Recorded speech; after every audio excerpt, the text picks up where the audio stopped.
Hello, this is Alex Burkett, and you're listening to the Long Game Podcast.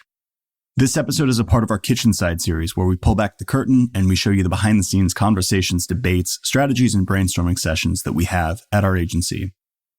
And this was a special Kitchen Side episode as we brought on a guest panelist, Gray MacKenzie, to help us cover deeper territory on the topic of operations, specifically agency operations. So Gray MacKenzie is a true operations nerd with a passion for helping digital agencies build healthy, productive, and profitable teams. He is the CEO of ZenPilot and has spent the past decade helping over 3,000 agencies streamline their operations using ClickUp and a full suite of battle-tested project management habits and procedures. A lot of this conversation did center around agency operations, but I believe it can be applied to pretty much any business, particularly the ideas about process versus innovation and creativity, and scaling culture and leadership as the company grows. So without further ado, enjoy this episode of the Long Game Podcast.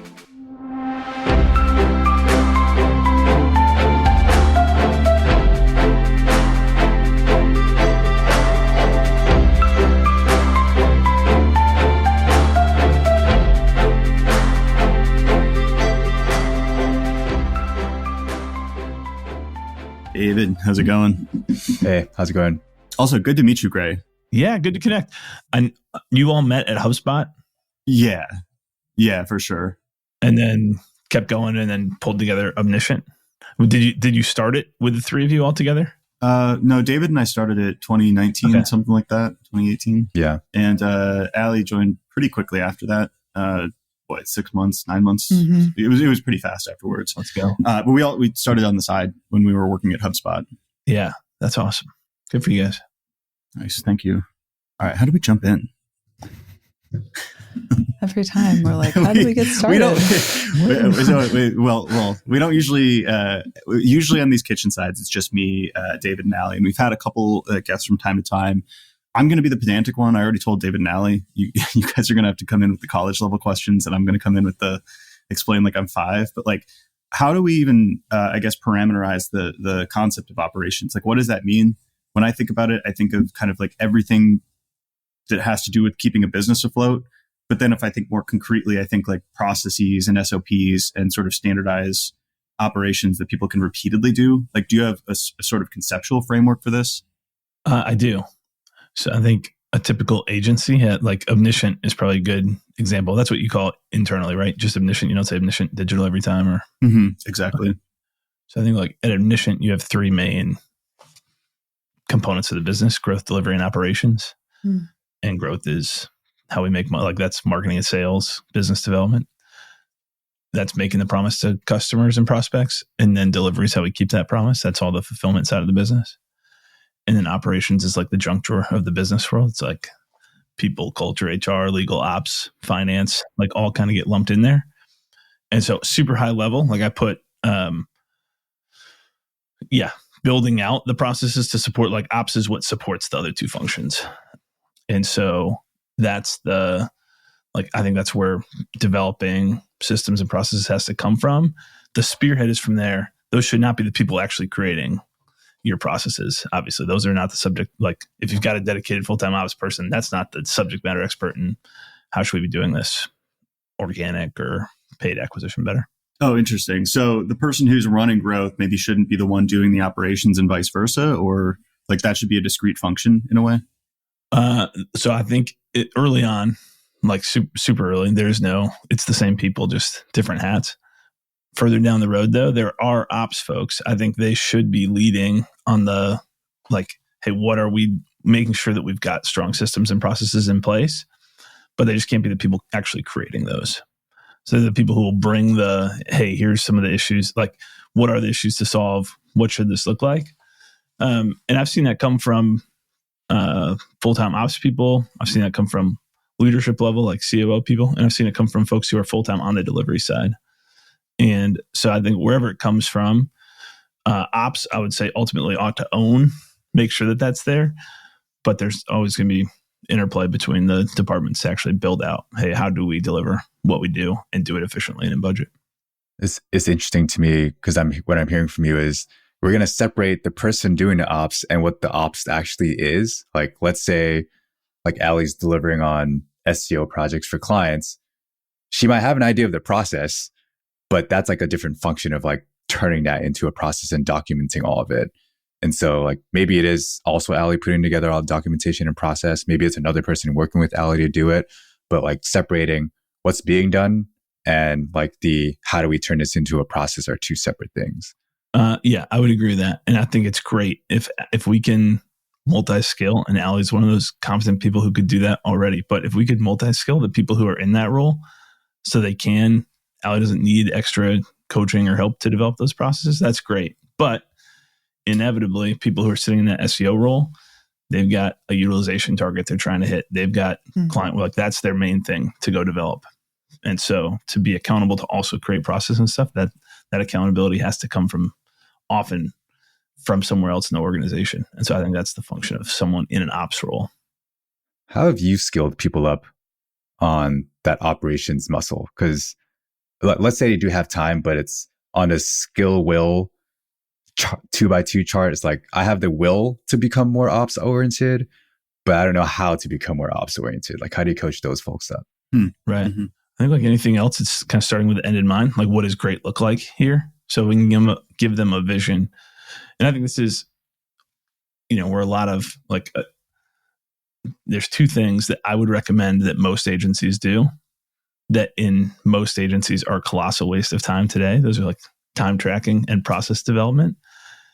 And agencies just waste a huge amount of time with SOPs that are like way overly prescriptive, sink tons of time into it. They become outdated, like it's stale. Nobody ever actually goes and uses them. So there is a whole, like you're saying, there's a whole skill gap to, hey, how do we actually build something that people will actually use and follow and gain value from?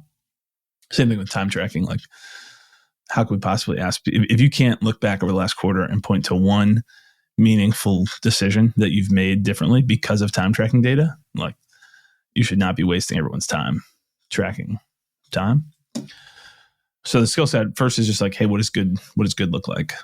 What does it mean to, one of the core elements of our methodology for project management is make the process live where the work gets done. Meaning you've got a task to do whatever, write that blog post, refresh this piece of content, do whatever, build links, whatever. Well, the documentation for what you're supposed to do, what does doing this well look like, can't live in a far off, Google Drive folder somewhere that nobody is ever going to find or go look at other than their first week on the job. So I think that's the first place is, hey, what does good look like? The second piece is there's got to be some level of measurement of what does that look like? So on the ops side, like how many assets did you improve or how many processes did you improve or what was the end outcome of that? Where do we pick up efficiency this month or this quarter? Ought to be measured if you actually want to hold people accountable to the results of all that work. That piece on like the adoption is interesting. Like the setting a process and setting like an SOP to me. Okay, so first off, my brain doesn't work that way. I just like want to just put it out there that I'm like the least process focused person. And David, I think maybe you have more of like a natural inclination for that, or maybe you had to build that up. I don't know. Like, but you can come in and say like, hey, we need like a standardized process for this, where I'm like a little bit more like chaotic energy. But still, like I believe in the fundamental utility of processes for scaling a business. I can build a Miro workflow. I can build a checklist. I can build a template that somebody can use, and I can set up time tracking. But it's like lead a horse to water, but you can't make them drink it. So I think like there's a cultural component to this too, like a persuasion, a leadership, like maybe even like like you need to do this type of component. So like, how do you see that split between like setting a process and actually making sure people do the thing? Right. I think 100, like it's all cultural. You've got in it for any system to work well. There's like, what are the tools that we're using and how are those set up? Those are going to help drive efficiency for us. What are the processes that we're following? It's like, hey, this is how are we ever going to get consistent outcomes if we don't have consistent inputs in terms of how we're creating what we're creating in whatever realm that looks like. And then you've got habits, which is like, do people actually use the tool and follow the process? And it doesn't matter how great the system is if people aren't following it. So yeah, I think this is all cultural, and that like, how do you actually get people to do it becomes here's the vision for the better tomorrow. Here's like, what's going to be great if we have these documented processes and we all follow it. I'm going to make better decisions to get people into their sweet spot. We're going to run more profitable projects. We're going to be able to scale more predictably. Our clients are going to be happy. We're not going to be fighting client fires. And there's all these like virtuous things that we all want. And what does that mean for you? That means less stress, the ability for higher earnings potential. Like, that's the vision that we're painting for the team. And the flip side of that vision is that doesn't just happen overnight. Like that comes as a result of these specific actions. Here's the specific expectations I need from each of you, which are, you are going to follow this. You are going to track your time. You are going to mark off tasks. You are going to prioritize working this way. Whatever those specific requirements that you have to get there are. And then, so that's kind of the first piece is like the vision. And then what do I need from you as part of that? Have the friction as much as you can at that point. You're not going to get 100% of it out, but like push back on what you want to push back on now. If you can't see yourself living according to these expectations, then this is not going to be the right long-term place for you. And then the last cultural piece is there's got to be consistent accountability to that. So someone's got to be holding the team accountable to the expectations that you set for them. I want to pivot this a little, if that's okay.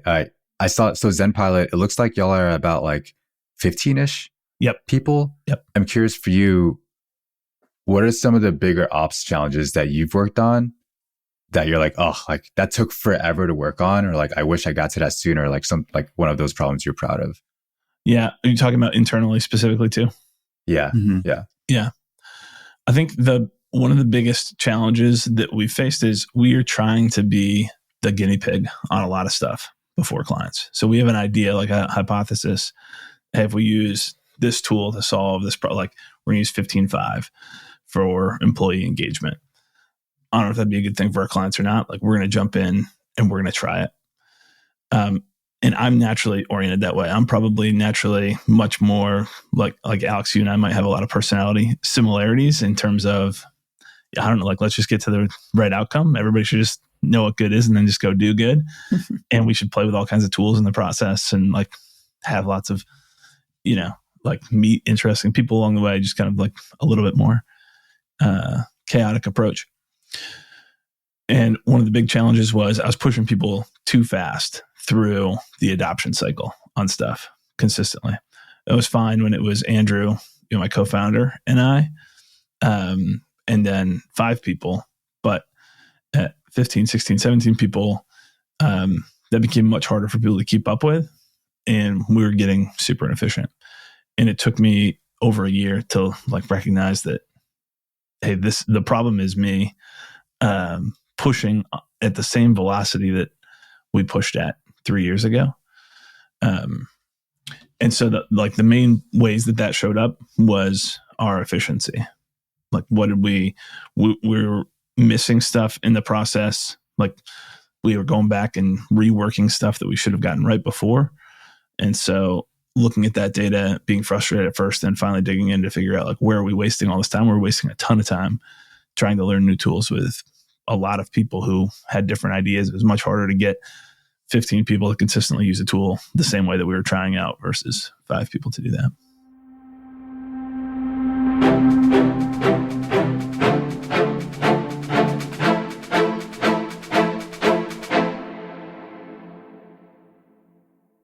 Yeah, we've definitely had something similar, not just with tools, but like, hey, we have this new process and we have this new process and we tried this thing. Yep.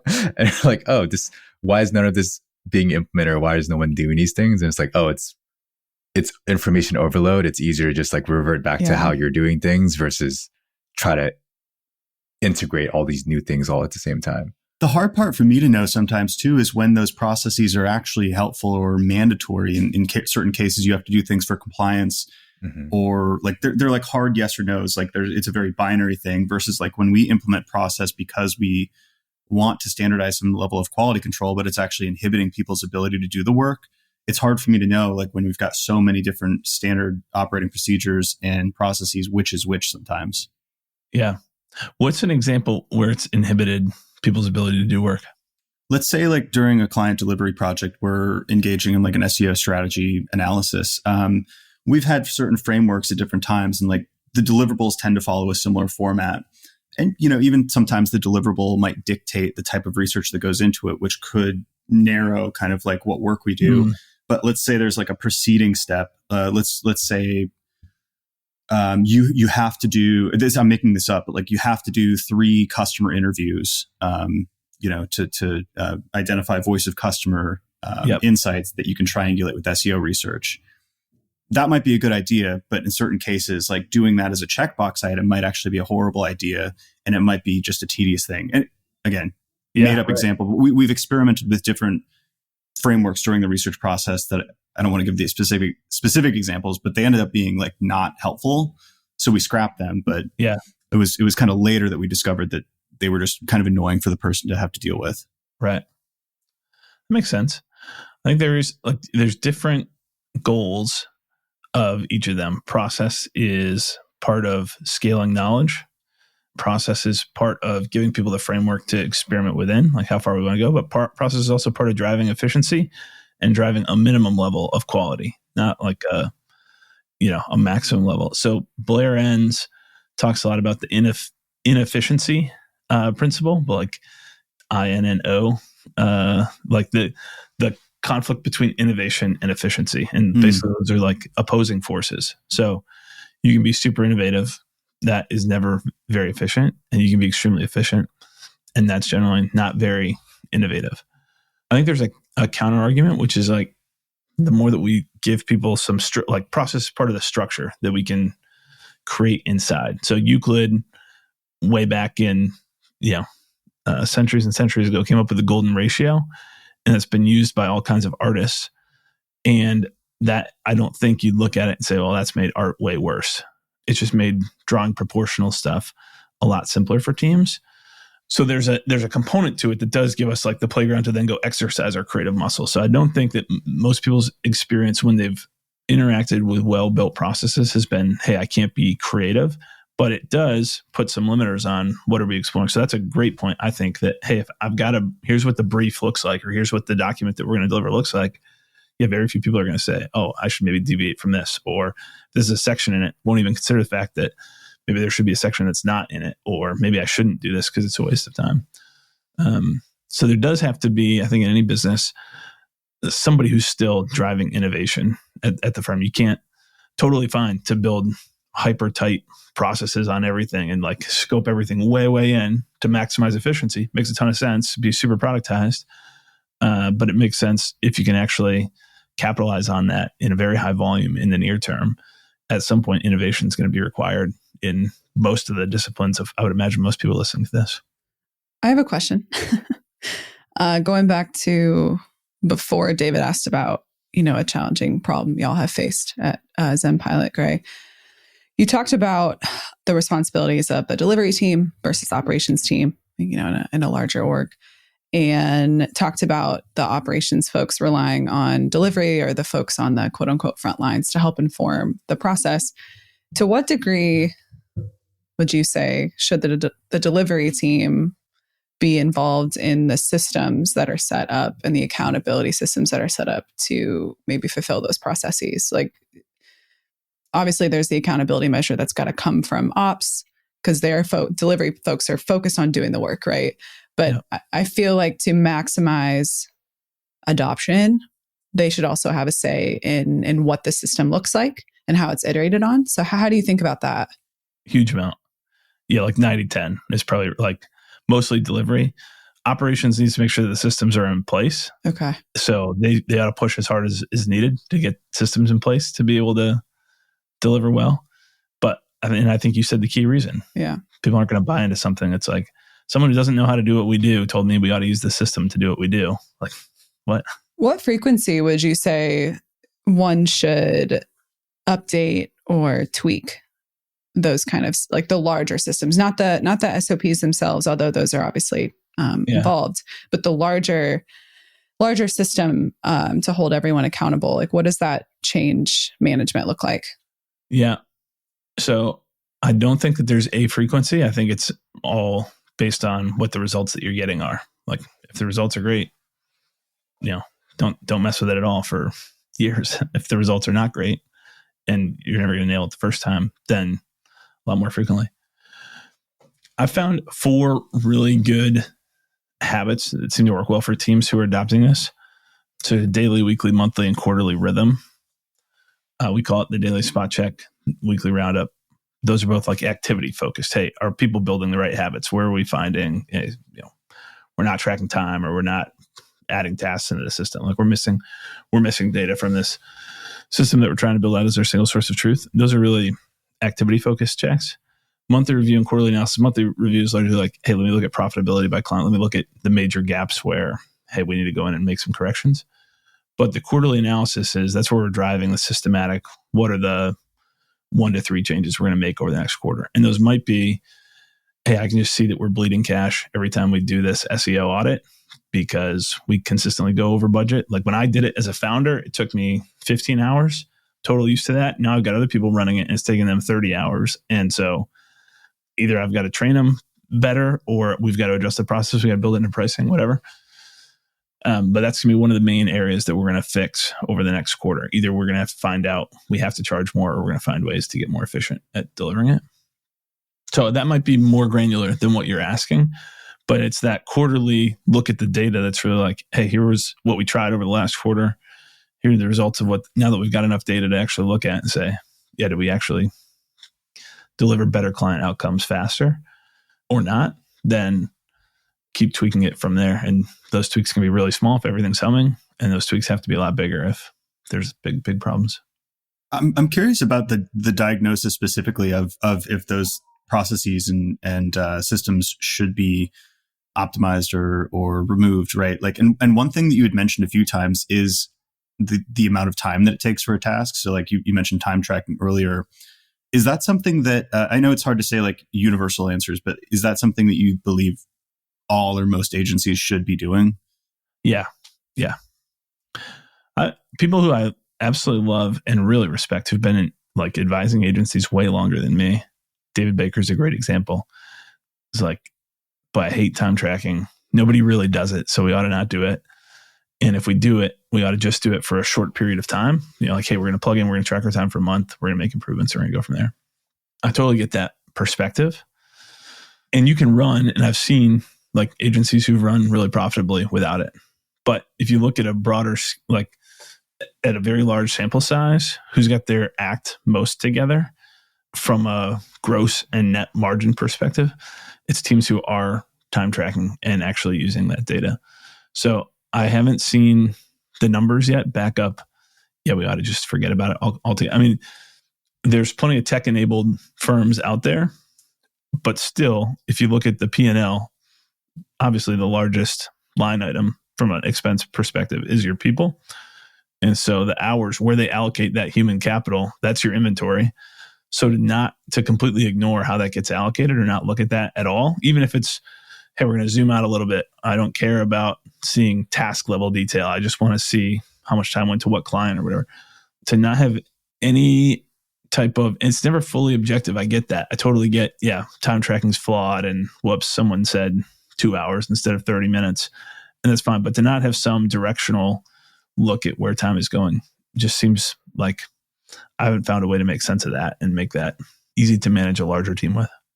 Yeah, it seems specifically, as you scale, more useful, but then also like if you think about services businesses on a spectrum where like on the far end, there's like a very like simple cogs, like it's almost like a marketplace model where you're just paying like for an article or for a link or for like a social media post. Like that seems like you could get away with just deliverables, right? It's very simple cost and profit versus like the flip side, which would be like fully consultancy based, where it's like you're buying the brains and the time of somebody, or even projects where it's like you're doing a user experience research project and that could take 20 hours or it could take 200. And there's varying levels of increments within the subtasks within that project too. It seems like it's much more important on the more amorphous strategic side of services businesses.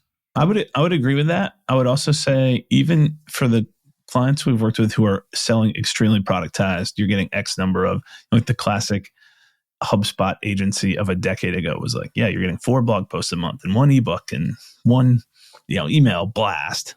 And those folks didn't separate it out and sell it separately. But for the clients who have, and they've had both the revenue side be deliverable based and the cost side be deliverable based, we're using contractors and we're paying them per blog post. You can certainly get away without time tracking. Still, if you had the time tracking data and could look at it and say, here's the spread that we have right now. Like the margin that we're looking at is basically what is the average revenue that we're receiving every time someone buys one of these versus what's our average cost. And if we found a way to get more efficient and drive down that average cost by taking it at some volume, it makes sense to bring it in-house instead of just contractors paying for a deliverable. Like there's still going to be a profit incentive to figure out how to be more efficient if there's human capital involved.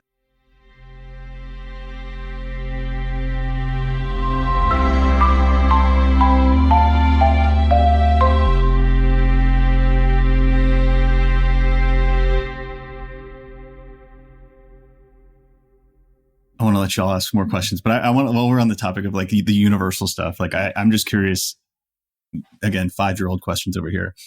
Time tracking is one of those things that everybody pretty much should be doing. Are there other things that you've seen that you're just like, agencies, you should be doing this? Like I see this common mistake. You're not doing this. You should be doing this. Why aren't you doing this? I'll just rattle off a couple. And then if there's any that, like, I'd be curious too, if you have, like the three of you, if you got perspectives on like, hey, this seems obvious. This is working really well for us, or it seems like we obviously should be doing it. I don't know. I'd be curious to hear. So I'll just rattle off a couple and let me know if there's anything you want to dig into at all. One is how they do forecasting or resourcing for like, what are we going to need from a staffing perspective? I think a ton of teams are trying to mix and pick one model for doing it or buy one software that is marketed to them to try to figure out what exactly are people working on and when do we need to hire for some role. And I think there's two different types of resourcing. There's like top down, which is high level. We sold this retainer from our SEO specialist. We're going to need roughly, I'm guessing here, 20 hours in month one. And then that's going to go down to 10 hours a month. And then from, whatever other role, I need these other specific, like very high level estimates of what hours it's going to look like. That's the top-down approach is absolutely what you ought to be using for long-term forecasting. What would our labor needs look like 3 months or 6 months from now if we keep adding a client a month and this is how we're allocating stuff? The problem is when you try to do that and then you try to look at like where the capacity crunch is this week and where do I move stuff around, and that person got sick and now they're out for 2 days and what do we do with their workload? And so the other way to do resourcing is bottom up. And that is, hey, we have all these tasks. Every, that SEO audit that we're providing for that client is going to require these 3 individual tasks to get done. Each of those are going to take an hour and they're assigned to these 3 different people. And then all that rolls up across all our clients. And now we're seeing a much more like workload style view of how much time is on people's plate. That's absolutely what you need. That bottom up approach is absolutely what you need for the day-to-day, like weekly, really tactical, hey, where do we move stuff around? How do we find bottlenecks and make sure that we're delivering stuff on time for clients? I'd say most agencies, zero blame, because like one of the main 3 archetypes of an agency owner is the accidental agency owner. Hey, we were doing cool stuff and then we like bumped into it. I'd be curious to hear more about your story and see if that's the story as well. But it's not like we went to agency school and then we decided to go start an agency. So they don't have a methodology for doing it to start with, but then they're trying to use bottom up, like all these tasks to say, what am I going to need 6 months from now? And we don't know enough of, we don't know that level of granularity, what we need 3 months from now, much less 6 months from now or into the future. Or if you're going top down, it's super frustrating for teams in the day-to-day. Like, well, where am I supposed to spend 20 hours this week? I don't understand like what exactly I'm supposed to be doing with that time. And that's where people could get potentially like stretched or burnt out in the short term, for sure. But then like have too much bandwidth in 6 weeks. Yep.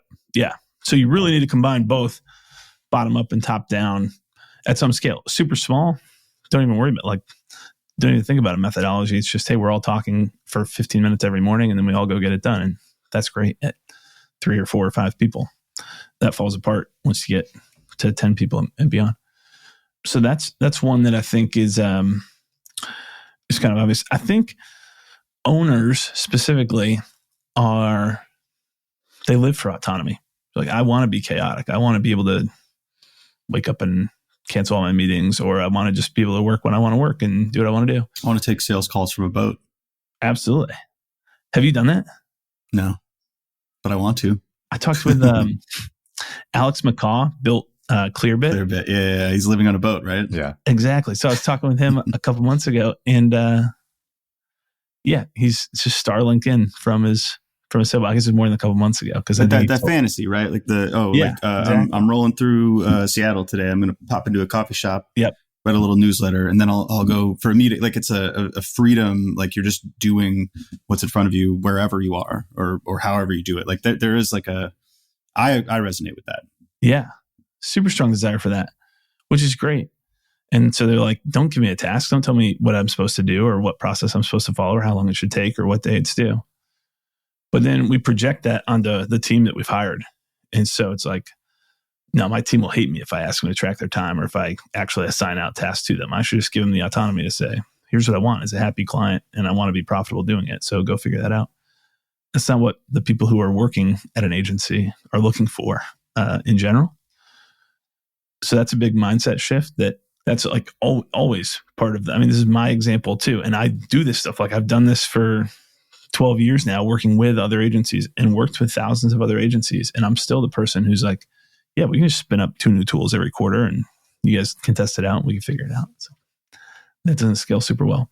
So I think that mindset around how we work and the importance of, boy, it'd be really nice. Not everybody, you as an entrepreneur might love, I need a status update on something. Let me Slack somebody and then they'll tell me what the status update. That's how I find where stuff is.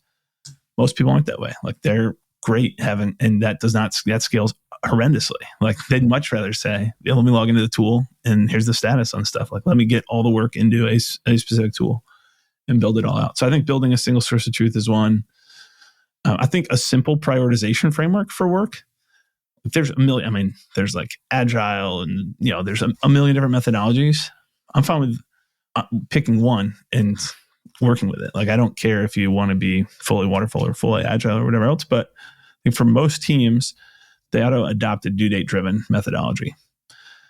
They shouldn't be saying, this is my 1 priority, this is my 2 priority, this is my 3 priority, this is my 4 priorities, like all the way down the list. Because most of the time they're going to take that anyways and they're going to go translate it to their calendar. Like, where am I going to get it done? You got to just ignore the extra priority flag or these extra numbering systems or like the other complexity and just say, let's just use due dates and say, this is when I'm getting it done.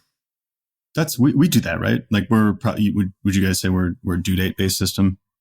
I didn't know there was any other way to do it. Yeah. I like to know when things are due and then you back into it, right? That's perfect. Yeah. So that to me is common sense. It does seem like common sense. Right. Well, with like when I ran experimentation, we would have like a calendar of sorts just based on how much traffic we had allocated. But like we would use sort of a P1, P2, or it was like a scoring mechanism, like the ICE or like Pi, like that kind of thing, where you'd stack rank based on like the highest expected value. So that was like a little bit more, I guess, like like that side of the spectrum versus time based. But yeah, right. In client work, it's probably different because you're sort of like agreeing that this is going to be done by this date. So there's a little bit more of like an alignment and expectation, I think. Yep. And I'm totally fine with like we used ICE for a while building software, and it's like, yeah, that methodology makes sense. But I guess the point is largely like pick one methodology, don't overcomplicate it. Just pick the right one for what you're doing and then go with that. Gray, you've probably worked with, at this point, thousands, maybe hundreds of agencies. I think personally, I'm in like, it's like 1,100 or somewhere between 11 and 1,200 who have been like behind the scenes with. Wow. Yeah. I know this is ironic because we're talking about operations, but what have been some of the more fun problems you've helped solve? Yeah. It doesn't have to be the most fun, but just curious what comes to mind. Right. The first thing that came to mind, and this is fresh in my head probably because I was talking with someone who I've known for a couple of years who's acquiring another firm right now. But this is not even a part of the business that I thought would be a thing 5 years ago. And we've gotten pulled in, not a ton of times, maybe like a dozen times, but a dozen more times than I expected to agencies or companies who have either merged or someone's acquired the other one. And they're trying to figure out how to get everyone operating like in one coherent system together. And that has been really, really fun, extremely challenging. Like sometimes it's like, boy, these two cultures were just meant to go together. And there's one case that I'm thinking of specifically where it's like, these cultures are meant to never be together.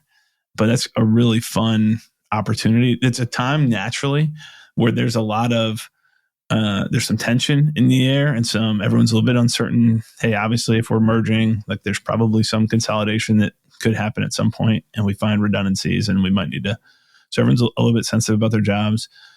There's a natural, like, where am I in the pecking order? Just human nature, like piece that happens.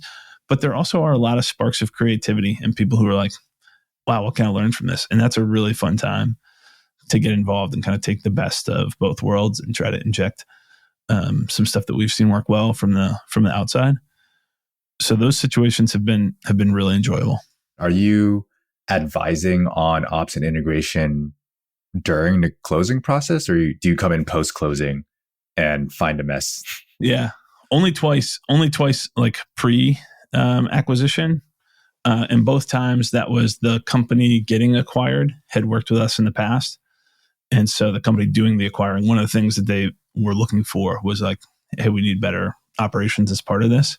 So no, very little pre-sale. I think that's fascinating to do. I've loved getting to just have the like conversation, not even in a consulting sense, just like, hey, I'm curious, walk me through the acquisition process and what's going on and the emotions of all that stuff. And now I'm used to like, oh, when I get an email from somebody saying, hey, can you send me our contract? My mind for a while was just, oh no, this is like worst case scenario. They're trying to nitpick something. And now I'm like, oh, that could be the case, or they're in due diligence right now and they just need to collect all their contracts together. Mm-hmm. But no, most of the time it's been post deal or deals closing. Hey, we are looking at how we're going to integrate these together. You had mentioned like this, like some of them being super compatible, easy, seamless. Y'all work together. You're meant to be together. And then the opposite, which is like, how are we going to integrate these two teams? Like this is like Mars and Venus, right? Mm-hmm. John Gray. What are some of those yellow flags, red flags where you're like, these things just don't match? Like this is going to be really, really challenging to work together. Like if we were to go acquire another agency, hypothetically, like what should we look out for that's going to be a major headache? The two, like what I'm thinking of where there was a huge clash was just, there was agency out of New York City, like average age of the workforce had to be like 24 and a half, like extremely early stage, junior level folks. Nobody's in the office before 10, very laid back, like culture. And they bought a larger dev team out of Eastern Europe where it's like everyone's extremely blunt. We're getting this done. Show up. If you're a minute late, that's, a mortal offense to a meeting. And so the services made a ton of sense. We got paid social, like e-com agency meets Shopify and like app development and web development service line. Those made a ton of sense. But to have those cultures work extremely close together. So I don't know how to, like, I hate saying culture differences, because I think culture differences are super refining for all of us. Like I love I'm just curious. So I love talking to people who are way, way different than me. And also there's got to be a way to work through it. And that's just kind of trite advice. But I do think that's a piece of it is, hey, can these people operate in a world together? Like if you have a very, written like Slack first or PM tool first culture, and then a huge culture of meetings, those are just going to naturally have a hard time working together in a way that doesn't frustrate the other people. So that's been the biggest issue that I've seen with those. I'm trying to think of what some of the other yellow flags are. I think leadership style, or it's the one other situation that was really challenging was just two extremely combative leaders. One was a COO, one was the head of delivery at the other firm, and both wanted to be the absolute boss and authority on all of them. Now, I guess that's a culture thing as well, but just like, hey, their leadership styles, they can't. I've heard firsthand stories of friends who have gone through that, where even like during the courting process, like they get along super well, but they're both hard charging, very opinionated people. And then once the deal is done and they start trying to integrate, that's when the clashes really take off. I've heard that several times. Yep. Yeah. Seems mainly cultural then, like less so like, you use ClickUp, we use Monday, you time track, we don't. It seems like those are at least not salient enough where you mention them as being like pretty hard salient red flags. Yeah, none of those situations have been like, we were both on the same project. None of the situations that we've been in from a services perspective, they used the same PM tools, and that's, there's some friction with that, but none of that's all pretty easily solvable.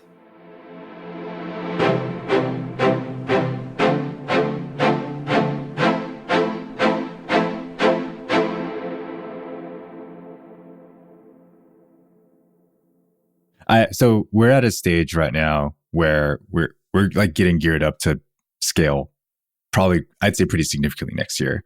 We're at about, I forget the count, like 17 or 18 people right now. Yeah. where my mind goes, because I'm a bit more ops minded, is where all the issues we're going to run into and how do we get ahead of those, or at least delay really big issues as far as we can by like building slowly. So what issues do you typically see agencies running into when they're at about like 20 to 30 people? Like communication's a big thing that we're thinking about all the time, but like what else do you run into? Yeah, there's one main one, but I'm curious, like what does scale up pretty substantially? Is that like we're talking about being 34 people next, we're doubling, or like what does that mean? Based on rough forecasts, it will mean about doubling our client base. And I think it'll be 1.5 to 2x our headcount. So probably 30 to 25 or 30. Yeah. Makes sense. And then to the degree that you're comfortable sharing live together, can you walk me through what the leadership team structure looks like? Yeah. So I think that's fairly straightforward. We could do that. Yeah, it's the three of us. And then I'm handling a lot of the operations. Alex handles growth. Allie runs delivery. Under Allie, there's two teams. There's the strategy team and then the editorial team. They work hand in hand. There's pods. So one strategist with an editorial lead that has a portfolio of clients. We have 3.5 pods right now. Going to be 4 full soon. And then under ops, we have actually on the delivery side, it's not in the org structure like this yet, but we also have a link building team that works on delivery. And then we have one person that was a project manager, and we're kind of leveling her up to like an operations manager right now. And then on the marketing side, it's like all contractors. I think for most teams, that like 15 to 25 person range is really challenging because of you need the next level of leadership, and you don't have it yet. You're probably in a different situation here where there's the three of you. And so if we just looked at it and said, if we were all paying you fairly a year or 2 years ago, I don't know what team size was, but let's say when you're 10 people and there's 3 people, they're all X, some like you guys have impressive resumes. Here's what the market could have paid each of you. It would look from a staffing perspective, probably pretty top heavy. And so you may not experience that to the same degree that a lot of other teams were. But if someone's listening and here's a solo owner and they've got, a couple other people who are maybe on the leadership team now, but often they've kind of gotten there because they were there early on and they're relatively junior, maybe don't have the skill set to still be in that role or grow fast enough to be in that role at 30 people. That's one of the key issues that teams run into on the range. And you mentioned communication. So that's obviously part of what that means. Like, how do you communicate and work with dynamics when you're managing 4 different pods and then 6 different pods and then 8 different pods? And how do we, that we're competing for some shared resources, and how do we work out the dynamics of what that looks like and build the infrastructure and actually hold people accountable? I think like a culture of accountability is the number one thing that pretty much every team to scale needs.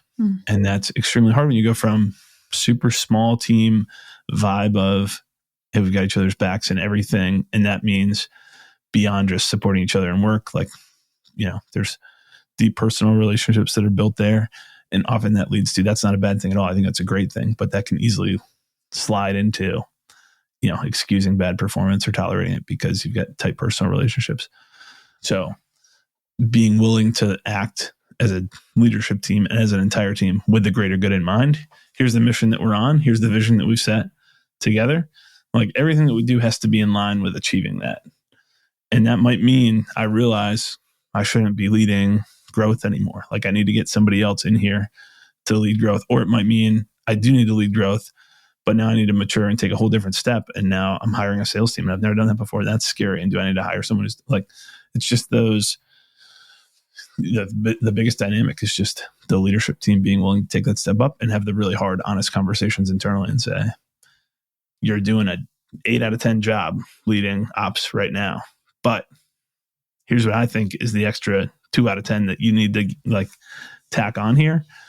And so the emotional maturity to do that is another component of that too. Gray's literally describing the last 3 to 4 months of us. Say, we just placed a new director. that was perfect. Not a month ago. for a similar reason to what you said. Like, I wasn't as equipped. We, want to spend our time elsewhere, get out of the weeds, et cetera, et cetera. Huge emotional arc, I think, for all of us. Like, what is our value now, essentially? Yeah. Knowing it was the right decision for the organization. But following that now, I mean, he's been with us for a few weeks naturally. And this is a good thing because he's so talented. Identifying process optimizations, opportunities for new services, really across the board, bringing in a fresh set of eyes. Again, what we wanted. How would you recommend, I guess it could be for any organization, but for us, we navigate all these changes on the horizon, provided that they're good fits, the team is aligned, we're aligned, et cetera. As our team grows and we scale, and we have a lot of these improvements that we should and could be making, how do you look at all of that happening at one time? How do you examine how to do all that without breaking? Right. How do you do planning right now? Like, do you do quarterly planning together? I'm assuming you do some kind of annual plan together, but then what does that break down into? Yeah, I think the biggest thing that we've done consistently is annual planning. In a couple of weeks, we're getting together and looking at next year. I think as a leadership team, we've kind of done ad hoc planning. And sometimes bi-weekly reviews of more like near-term kind of goals and clients. Yeah. Yeah. I think one of the things that I would pull from any of the main frameworks for like scaling up or EOS or any of the like business operating frameworks is some way to agree as a leadership team, at least on a quarterly basis, on what those priorities are. And then that bi-weekly meeting pulse together is huge for being able to go back to that. But yeah, I think that's the most important thing is like we all have the faults that we know about, like the weaknesses that, hey, I wish I was an awesome motivational speaker and I naturally got people super pumped up about stuff. That's not my personality. I'm much more even keeled. I like adventure, but it takes a lot to make me angry, but it also takes a lot to make me like, just jumping up and down and super excited. So that's a blind spot that I know about. Like, I'm not going to be the best cheerleader for the team long term. So I've got to have the emotional maturity to acknowledge that and say, yeah, I do have a role, but I shouldn't try to be something that I'm not. That's like a natural thing that I'm not going to. That doesn't mean I can't show up better. That doesn't mean I can't smile more on talking to people and like change stuff. But there's the blind spots that we know about, and then there's the stuff that we don't know about. And that's the huge gift that the three of you have to each other as a leadership team, is helping each other realize, and I think this is called like the Johari window, like what are the blind spots that people have but don't know about? And so being able to point that out to each other and just have the emotional maturity to hear that and accept it and realize that's not a slight on me as a person, like my worth as an individual. That's just hey, for what we need to achieve this vision that we have, we need to solve for the gaps that we've got, and we've all got them. So I don't know if that's helpful at all, but I think so much of it boils down to like, how do we agree on what those priorities are? Because we're all going to have a different perspective. So we've got to find some rhythms to get there and then hold each other accountable to that and be willing to call out what are the blind spots that we have as a team that we just need to solve for. It's not like you need to be better at being more dynamic of a communicator or something. It's like we need to figure out some way to have a dynamic communicator here. And so let's go solve that with someone who that's in their sweet spot. It is so interesting and pretty amazing how you've spoken to things that we've gone through or things that individually one of us has intuited and kind of been hammering on and from our own lanes and experience and like maybe mental models. Like I know, David, you had been talking about doing quarterly, big rocks and like aligning like us three on sort of these big innovative next step forward type items for a while. And a couple of the other points, like, I had been pushing for a while and like each of us has like little intuitive windows, but hearing you say it, I'm like, this is almost like founder therapy right now. Yeah. Yeah, it is. I mean, it's the same, everyone's got their own unique like mix of it, but it's all the same challenges for every business trying to scale it. You guys just have, and I think part of this too is leaning into the superpowers that you all have. So there's things that as founders, as partners, as leaders in the company, like there's some unfair advantages that you're going to wind up having. Alex, no one, like you can bring in whoever you want. They can be a way better salesperson than you are. You're still going to have some just innate edges in a sales conversation. Mm-hmm. It's like, hey, I'm talking to a founder. So I naturally give that a different level of respect or deference or whatever We've else. considered, so what we're doing with some of those things, and sorry to interrupt, what we're doing is sort of keeping one foot in the past and one foot in the future. And in certain cases, like bringing in some of our team in the early sales calls, or, considering which legs of the sales process we can start to outsource. And then there's certain parts that like are very, very difficult to outsource or replicate, which is like us going to a meetup or a conference or some sort of a special dinner. It's like hard to hire the person that can go do that. And by outsourcing, say, the SDR component, then that allows us to spend more time where we have more leverage. But it's like we don't throw the whole thing out and say like, all right, now is the time to hire a VP of sales. I'm not going to do sales anymore. No more sales for me. Like we've avoided doing that, which I think is a good thing. That is a huge trap to avoid. Yeah, that's an easy one to be like, all right, we need to scale. So I get to, and secretly, that's like, it's not the wrong motivation. We need to scale, so we need to hire somebody. But often the motivation behind that is like, well, I would love to be done taking all these calls. And exactly. That's the excuse that we hide behind and don't say out loud. There's a weird balance that we've all faced in each of our roles between, I think, being maybe too close and too far away. Mm-hmm. And in both cases, like we've seen detrimental effects. When we're too close, we obviously burn ourselves out, and like we can't focus on higher leverage opportunity costs exist. And then sometimes we don't give the team autonomy. But then when we're too far away, we sort of like remove our superpowers and training and guidance in certain areas. So I think a big challenge in all of our roles has been finding that sweet spot, and outsourcing slowly. And I heard a phrase, it was like delegate, not abdicate or something like that. You don't want to just throw somebody in the deep end and say, all right, this is yours now. Like you want to like give them frameworks and structure. And I'm almost coming back around to like, I guess, ops and process. Process, right? Yeah. That's been a challenge of ours, I would say. Yeah. We don't know what that sweet spot is all the time. That's hard to do. That is the like, hey, we need some clear indicators of performance, because every person's a little bit different. The skill sets they come in, there's a ton of dynamism in the process. And you really, the first time doing it or the first couple of times doing it, there's not enough pattern matching to say, I don't know, someone ought to be able to pick up on sales in 2 months. And if they can't do that, then they're not the right fit. You don't know. Like this is the first time. So I don't know if it should be a 3-month runway or a 6-month runway or a 1-month runway or what. So all you can really do is compare to like, hey, what's similar in the industry, get some kind of, here's some idea that I have, but really measuring performance along the way is the key piece. Like what are the measurables that person's responsible for? And then how are we tracking those and seeing those improve? There's got to be a path to progress. I think, what did I hear recently about stress? Stress is pressure without direction. I thought that was an interesting quote, but like the pressure's always there. There's always some kind of pressure. When it feels stressful is I don't see a path to how this is improving or getting better. That resonates a lot. I've been in situations where I've called it responsibility without authority as well. Yeah. Like where you're kind of like under the gun for a certain task, but like you have no ability to do it. Or in the case where you do have the ability to do it and you're just seeing no like forward progress, that's when I start to feel like I'm spinning my tires. That makes sense. I'm resisting the urge to ask like what advice you have, because that's just so broad and not helpful. But I'd love to hear, because you said you probably resonate more with Alex in terms of like the chaotic energy, right?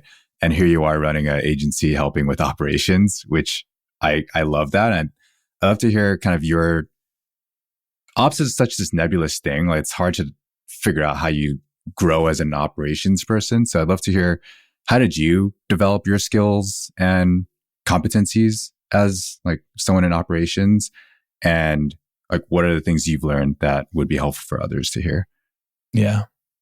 I've shifted a ton from starting in business in 2011 to today. So I've taken, EOS has the idea of the visionary and the integrator, and they've got an assessment you can take for it. A very simplistic, not extremely scientific assessment. But I've taken that 4 different times. I think the first time I remember hearing about EOS, I think was at Inbound, actually, in, 14 or 15, something like that. And I took it. And I've shifted, if I take that assessment, I've shifted really hardcore from an integrator to the visionary. I'm still kind of a split, but towards the visionary side, the more chaotic side of things. So I had not heard anybody talk about that, you might shift over time as well. And I don't think that lines up super well with the way that EOS specifically talks about it, where it's like, hey, people are wired. You're either this or you're that. And then you're just that. Yeah. But I would imagine I'm not the only person who's gone through that type of transition, or just, hey, you're growing and becoming a different person than you were in the past. And you realize business has different needs, and you learn more about what you actually enjoy and don't enjoy.